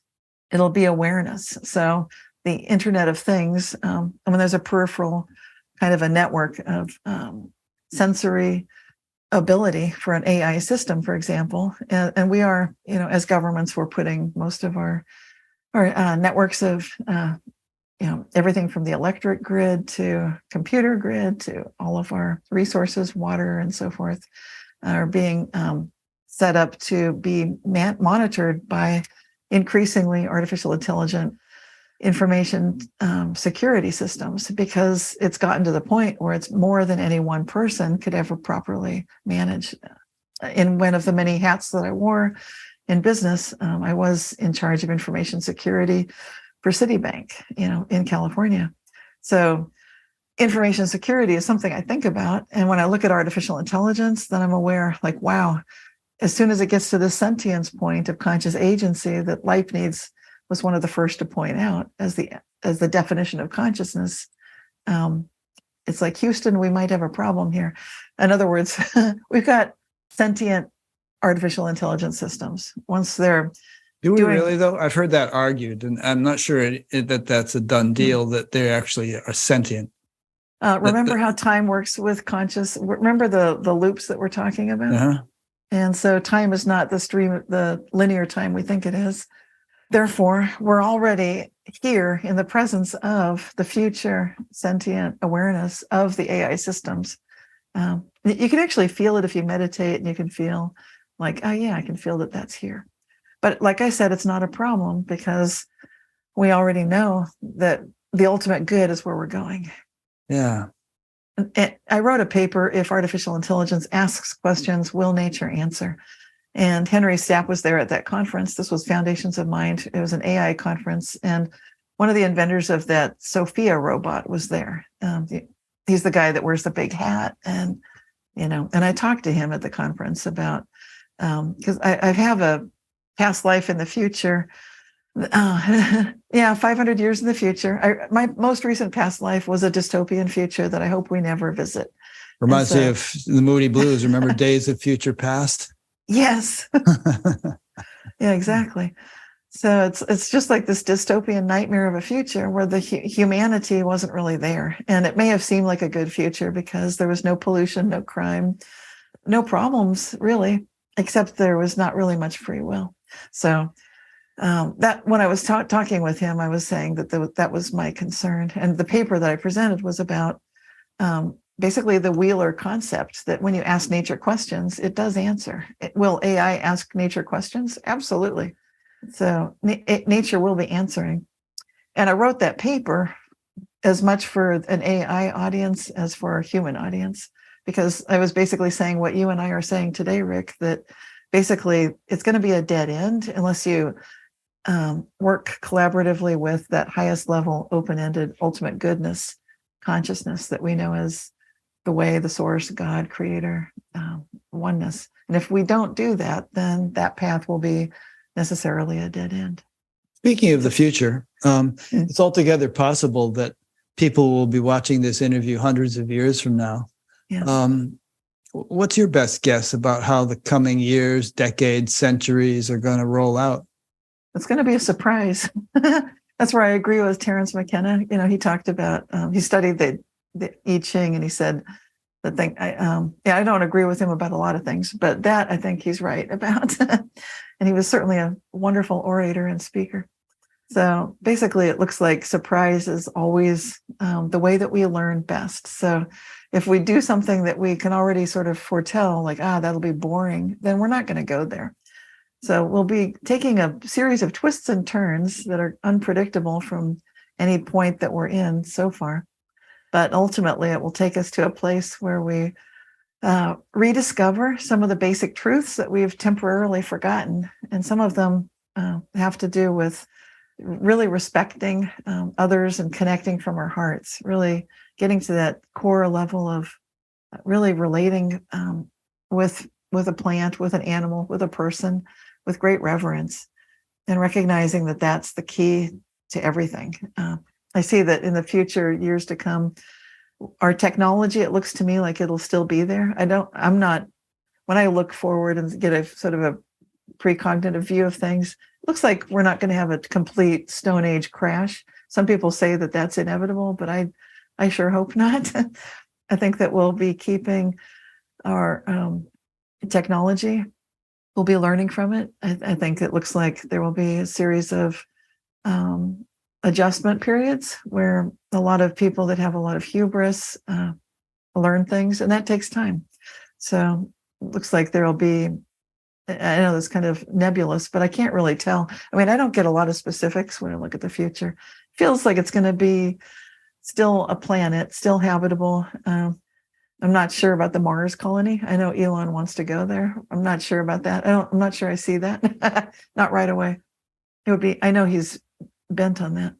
Yeah, it would take a lot to make Mars habitable. How about making Earth habitable, or having it continue to be habitable? Make sure we got that taken care of. I mean, I guess he's thinking of, if we had an asteroid strike or something, it could wipe out humanity. So we better have a plan B. But we could also, ecological devastation is much more likely than an Earth killer asteroid. So. We can, and that's more or less in our hands. Even the asteroid is in our hands. If we can, they're working on ways of shooting those down before they hit the Earth. But anyway, yeah. So your answer to that question is, not a lot of specifics in terms of technologies and this and that, but that, if you feel that we'll be much more kind of conscious, attuned to nature type of species that is more like in a symbiotic relationship with plants and animals and everything else. Yes.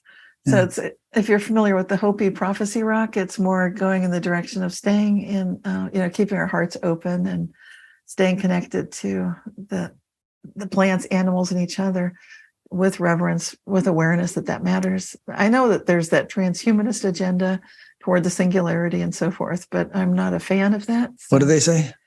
The transhumanists, the Hopi prophecy rock shows something. It shows two paths. It shows the creator. I don't know if you're familiar with the stone itself, but it's a very ancient rock, and it's part of the Hopi mythology that the creator was basically showing the people and how to live when the world comes to an end. And they said, we're in the fourth world, we'll be moving into the fifth. The world has ended 3 times already. One time was a flood. There's another time was fire, and so forth. I wrote an article about this for a magazine. Trying to remember the name of it, Parabola magazine.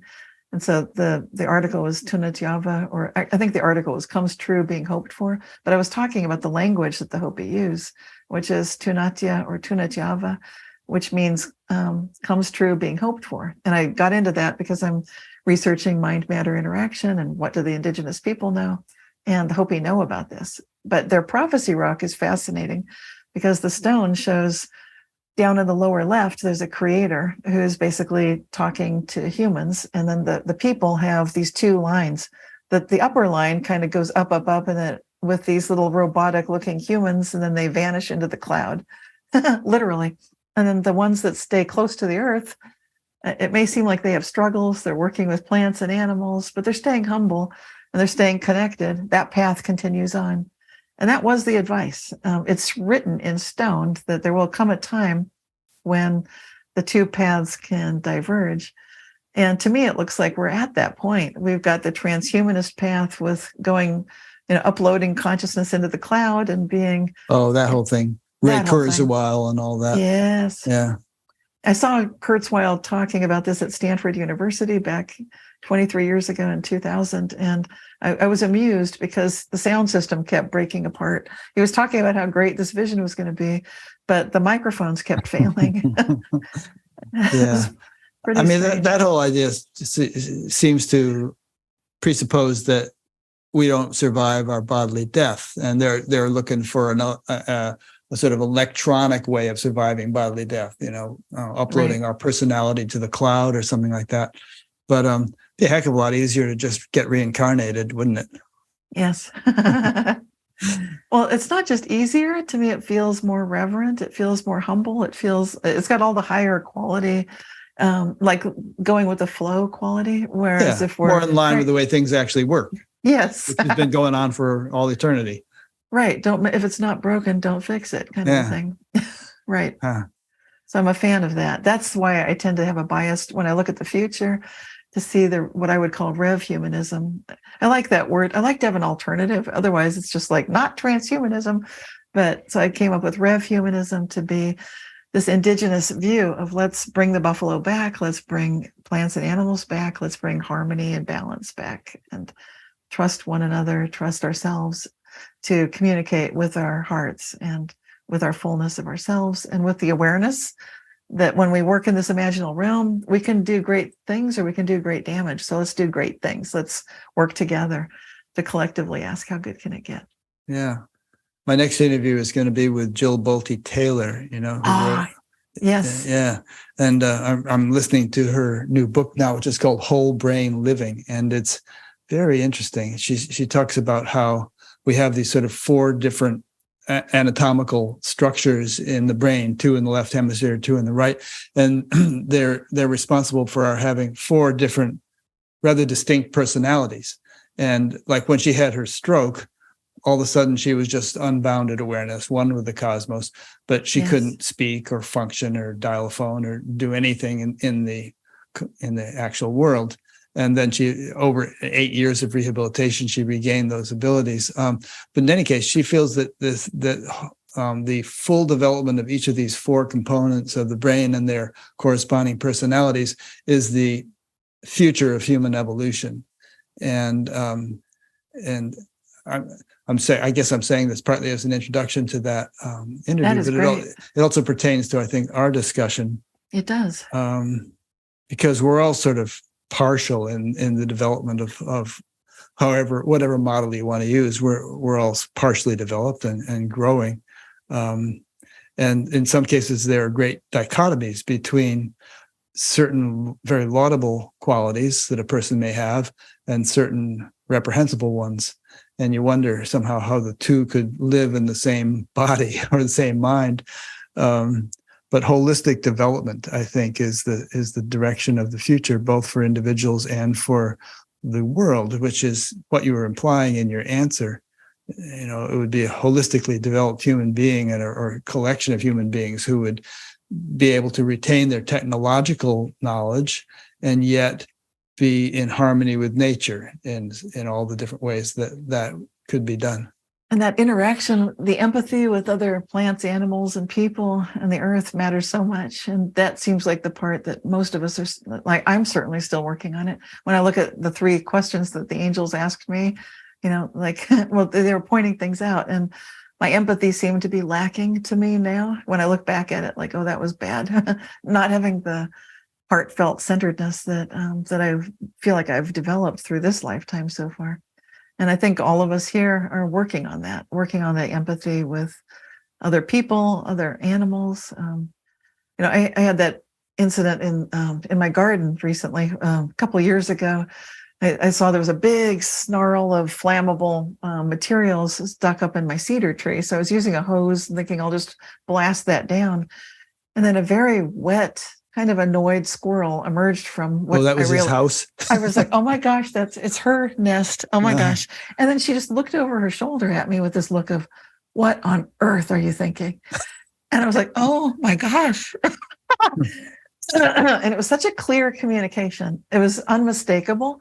And it was almost like a human kind of an expression. And I thought, oh, good heavens. And it was no words required. It was just the look on her face.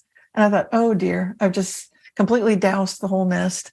I didn't know that was a nest. It looked like a flammable snarl of materials. Yeah. But I think that's such a key thing. It's like recognizing that must be one of the 4 parts of the brain, the empathy, connecting with others, reaching out and knowing that we're always part of something much bigger and that we're working together much more than we realize and at much more refined, subtle levels as well. And that's something that I think the shamans are definitely aware of, and the indigenous wisdom keepers that are so much a part of steering things for the planet and for our future. even if they don't talk about what they're doing, they're the ones that are setting the direction for us all. Yeah. So I think you've alluded to this, but in conclusion, what are you working on now? What's your next book? What do you hope to be working on in the coming years? Yeah, I'm in the slow, steady editing process for a book about the Mandela Effect Society and its society. So it's really all about the exactly this, where we're headed next, the science of the Mandela effect. Sort of, there'll be an appendix of all the scientific terms and the ideas, such as how quantum Zeno effect ties in with locking in a desired reality, and then some of the words and terminology that people commonly use when they talk about the Mandela effect, such as just things that they call things like a Smith effect, which has, and it's referring to the movie The Matrix, where the Smith was part of the AI system. So you'll see sometimes people taking the download where you'll be asking them, have you noticed this Mandela effect? And they might say they did, but then they suddenly revert to what the mainstream collective consciousness says. And it's such a fascinating thing to observe, to watch it happen in action. And I'll be sharing some of these stories about my personal life, about the history of the Mandela effect, a lot of the authors involved, and the science involved, and then where we're going collectively. Where is this taking us? What's it really about? So, but it's a big book, and it's taking years to put it together. And things keep unfolding. There's more research being done. University professors are now studying the Mandela effect, and some interesting research is coming out. That's great. That'll be interesting. So I take it that you're a very optimistic person. Yes. Yeah, and I am too. I mean, I'm not unrealistic. I realize there's a lot of horrible stuff happening in the world, but I'm optimistic in the big picture and in the long run. Yeah, I think there's a lot to be said for aiming where you want to go. And yeah, this intentionality of focusing on where we'd like to see ourselves is much more powerful than we realize. And there really is a ripple effect. So people watching you and I talking about this, that might just make a small change in the people that are watching this. And then they can then carry that peace, that calmness, that optimism into the world. And it has a very powerful effect, much bigger than we realize when we're incarnated in our regular typical daily lives. Oh, I really think it does. I mean, if everybody in the world just thought, we're all screwed, we're going to hell in a handbasket, there's no hope. I mean, then there wouldn't be. That's true. You have to realize that something is possible and then do the steps that would be needed to achieve it. And, then chances are you will. There's at least a much greater chance than if you just thought nothing can be done. Absolutely. Yeah, it seems obvious to say it that way, but it's funny how many people overlook that in daily lives. Yeah. That's something we can start turning around to just observing thoughts. And if people find themselves feeling like negative about something, definitely ask, how good can it get? Even if it seems like a joke, like you got to be kidding. That's a complete disaster. Ask it anyway. I often think that while doing these interviews, because like you were saying, when you were 5 years old, you thought of jumping in front of a car. And I often think, and we've actually had feedback from people saying that listening to these interviews changed their mind about committing suicide. And it's very heartening to hear something like that. But I always have this feeling like there's, like you say, how good can it get? There's so much possibility for life being so fantastic, no matter what it may seem to be like right now. And I know that from my own experience, from where I started out when I was a messed up teenager, that I just really always want to somehow beat the drum of, have hope and do the things that are necessary to actualize that hope. I'm so glad you're doing that. It makes a huge difference in the world. And I feel so blessed to be on the show with you and so grateful that you invited me. Well, thanks. It's like the best thing. Yeah, I just took a look at your website for a few seconds, and when Irene brought it, Irene chooses the guest, but she said, "What do you think about this lady?" And I thought, "Oh, this looks interesting. Yeah, let's do it." And so, and I really enjoyed your book. So keep them coming. And will do. The book that I really enjoyed, for those listening, was called Quantum Jumps, and it's available, I'm sure, through all the usual book places. I'll provide links to your books on your page on Batgap. And it was a very interesting read. Thank you. Well, that Yeah. means a lot coming from you because And you have a podcast, so people, Yes. I'm sure that's interesting too. Absolutely. Yeah. It's on Dream Vision 7 Radio Network, but it's on lots of other podcast places. Yeah, you want to make sure to get it on iTunes Yeah, and all that stuff, yeah. because some of these I podcast things know. are rather obscure. They can be, yes. And if you can, make it video as well as audio and put it on YouTube, you'll more than double your audience. Right. Well, I've got my YouTube channel, but I haven't quite gotten all of that going. But one of these days. Yeah. Good So advice. just use Zoom. It's not that hard. Yeah. Yeah. All right. Thanks. And thanks to those who are listening or watching. And we'll see you for the next one, which, as I said, will be Jill Bolte Taylor. I think that's going to be fascinating. And then there's another one after her. Jeff Carrera is after her. And then after that, this brain scientist guy wrote a book called No Self, No Problem, Chris Niebuhr. So we have a couple of brain science interviews coming up. Do you know Chris? Yeah. Oh, that's going to be great. You're going to love it. Yeah. I love doing this. I've learned so much, talking to all these people and reading their books and everything. Yeah. Awesome. It's really fun. Okay. So thanks, Cynthia. And we will be in touch. And thanks to those who have been listening or watching. Thank you.